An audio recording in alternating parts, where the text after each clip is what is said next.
Good morning সবাইকে। আজকের ভিডিওটা আমি শুরু করছি বাইরের থেকে। এই শীতের সকালে রোদ্দুরের উষ্ণতাটা কিন্তু বড্ড ভালো লাগে। আর রৌদ্রের এই মিষ্টি উষ্ণতা নিতে আমি চলে গেছিলাম বাইরে, একটুখানি হাঁটাহাঁটি করলাম।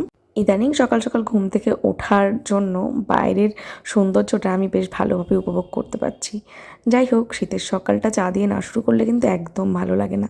সকালবেলায় বসে গেছি চা খেতে, তাও আবার দুধ চা, আমার অলওয়েজ ফেভারেট। তাতে শরীরের ক্ষতি অনেকটা হয় ঠিকই, তবু খেতে যে ভালো লাগে কী আর করব।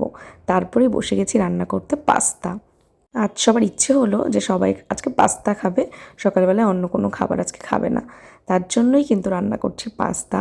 আর ঘরোয়াভাবে পাস্তার রেসিপি মোটামুটি সবারই জানা, আর এর টেস্টও কিন্তু দারুণ হয়। তারপর খেয়ে দিয়েই বেরিয়ে গেলাম বাজারের উদ্দেশ্যে। তার কারণ আজকে আনবো হাঁসের মাংস, আর হাঁস খোঁজার উদ্দেশ্যেই আমি আর ভাই চলে গেছি ঠাকুরবাড়ির দিকে।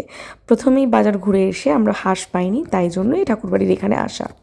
এক দাদা আমায় খোঁজ দিয়েছে যে এই বাড়িতে নাকি প্রচুর হাঁস মুরগি আছে, আর তার জন্যই চলে গিয়ে দেখলাম যে সত্যিই প্রচুর হাঁস মুরগি, মানে এক পাল পাল, এত সুন্দর লাগছিল। পাশে একটা পুকুর আর প্রচুর হাঁস, ইচ্ছে করছিল এখানে বসে অনেকটা সময় কাটাই। তারপরেই এই ঘরের ভেতর থেকে বেরিয়ে আসলো এই নলেন গুড়ের রসগোল্লা, পুরো একেবারে নলেন গুড়ের রসগোল্লার হাঁড়িও।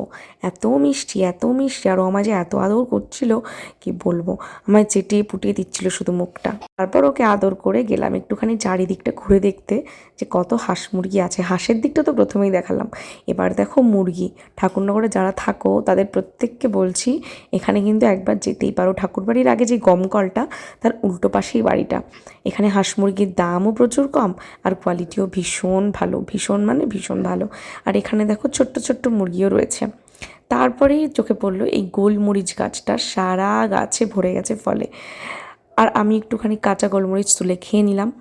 তারপর বাইরের দিকে বেরোনোর সময় দেখলাম যে প্রচুর ফুল গাছ, তাই একটু ভাবলাম যে তোমাদের সাথে শেয়ার করি। এই বাড়িটা না পুরোটাই প্রচুর গাছগাছালিতে সাজানো, হাঁস মুরগি গাছ, একেবারে প্রাকৃতিক সৌন্দর্যের আঁতুড়ঘর যেন এই বাড়িটাই। তারপর বাড়ি এসে খেয়ে নিলাম এক গ্লাস আখের রস। এক গ্লাস বলবো না, আমি খেয়েছিলাম 2.5 গ্লাস। আখের রস জিনিসটা আমি বড্ড বেশি ভালোবাসি। তারপর ওই যে আমি হাঁসের মাংসটা এনেছি, আজকে রান্নার দায়িত্বটা আমিই নিয়েছি, যে আমি আজকে রান্না করব।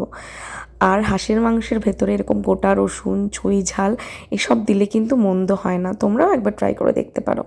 তারপর আমি খেতে বসে গেলাম। এখানে ছিল ভর্তা, তারপর ছিল কচুর গাঁঠির তরকারি, আর তারপরে হাঁসের মাংস।